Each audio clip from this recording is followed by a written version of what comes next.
Hi everybody, welcome back to my channel. We are on day 4 of the Art by Marlene Advent Calendar.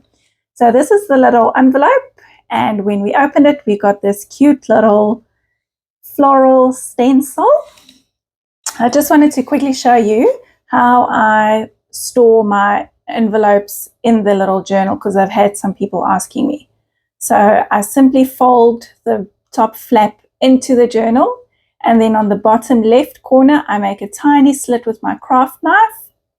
Then I'm going to cut string. I'm measuring double plus a little bit of the length of the spine, and I'm going to thread that through the envelope from the bottom to the top, tying a double knot. And then I'm going to maneuver it all the way through so it's hidden inside the pocket. Nice and snug.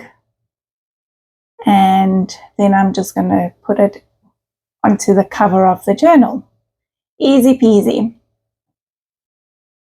There we go. A little flip through of what I've done so far. And that's what the back of the book will look like at the end. All right, on to today's project. I'm in my tiny journal, taking my page out, and first I'm going to tape it down with some washi tape. This is number 1, to keep it in place so I don't go off screen. And number 2, I wanted to have a little white border around because I had an idea of what I'm going to do. Okay, so first I'm watering down some, it's a darker turquoise kind of color. It's from Amsterdam acrylic.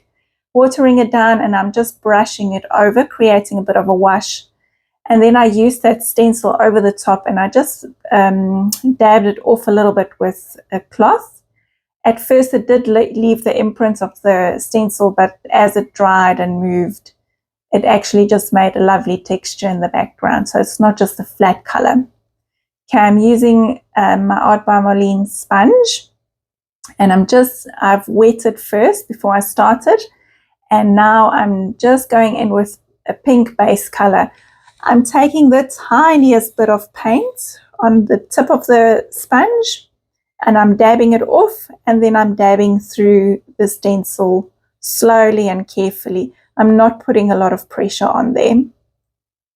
I do manage to get some seepage underneath the stencil, but that's okay because this is just the base layer. It's just to give me an idea of where the flowers and the leaves are going to be. Flowers are pink, obviously, and then I've got the green there for the branches and the leaves. And I'm just filling up that whole corner area of the stencil, of the page. Going in with a little bit of a darker pink for the tiny flowers. And now I'm searching for the right brush. Let me tell you, finding a brush for this project has been quite exciting. I'm actually waiting for an order of brushes to arrive, so I'm really hoping they'll arrive soon. It would have been nice if I had them for this project. Anyway, I'm going in with a darker pink, and I'm darkening up the tiny flowers, just creating some definition around them all. So at this stage, I'm just building up the layers of the flowers to try and give them dimension, to make them stand out up off the background and make them look painterly and artsy. I'm choosing a lighter pink for the bigger flowers. And this is the same kind of technique that Marlene demonstrated in this morning's live on her Facebook page. So she also started just with dabbing through her stencil, and then she started adding some definition and shading with paints over the top. You'll see I'm also making the petals in that a little bit bigger than before, so there's not such a big gap between the petals. And I'm kind of following the lines that I've got there, but I'm also creating my own kind of shapes, still following, but also creating my own shapes, if you know what I mean. Sorry, I don't think that makes sense at all. So first I went in with a darker green, and then I'm going to go over with a lighter green, just adding a little bit of a highlight. Now I'm going in with it's like an orangey yellow kind of paint for the flowers. I just squeezed it through the nib of the little tube that they came in. So it took quite some time to dry because it was quite thick. And then I take out this, this is called Cling Stamps Exclusive Textures. They're also from Marlene, and that's got these little leafy bits in. And I thought I'd add some more leafy details with those stamps. Did manage to smudge one right through that blob of yellowy orange paint. So I'm just fixing that up, and I did make sure I cleaned my stamp off really well, because I really don't want that to dry on my stamp. Okay, my little berries are going to be black, because in my world, berries can be black. And now I'm going in with some paint pens. Again, these are really cheap paint pens that I found from a local shop in our area. They are really good for the price that I paid. I'm really surprised at how well they work. Obviously, I would prefer to have the Marlene ones, but that is on my wish list. And I will get it hopefully soon. Okay, now I'm going in with some neon paints.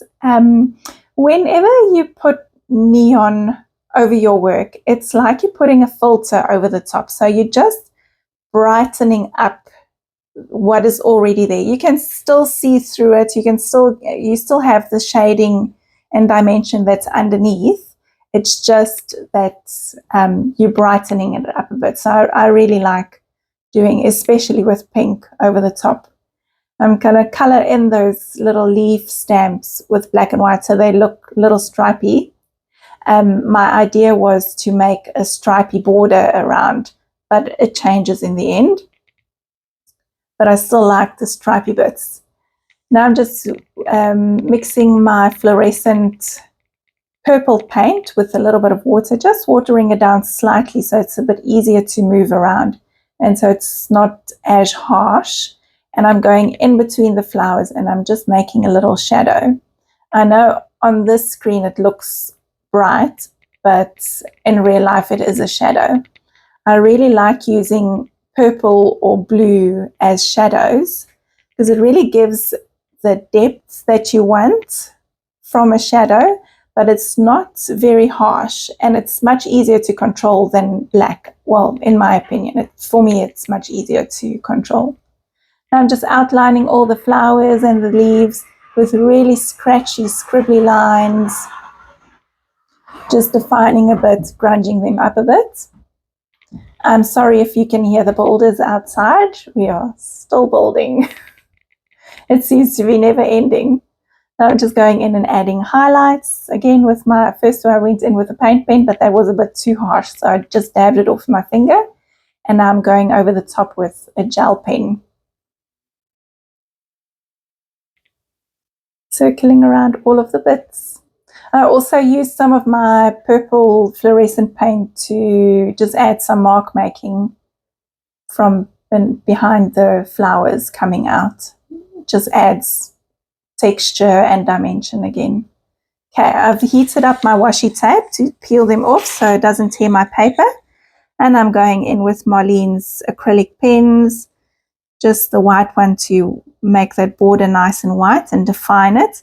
And then I chose to do little polka dots on my border. I really like this. I was inspired by the blackberry bits that I had in there, and I thought, oh, forget the stripes, I'm going for dots.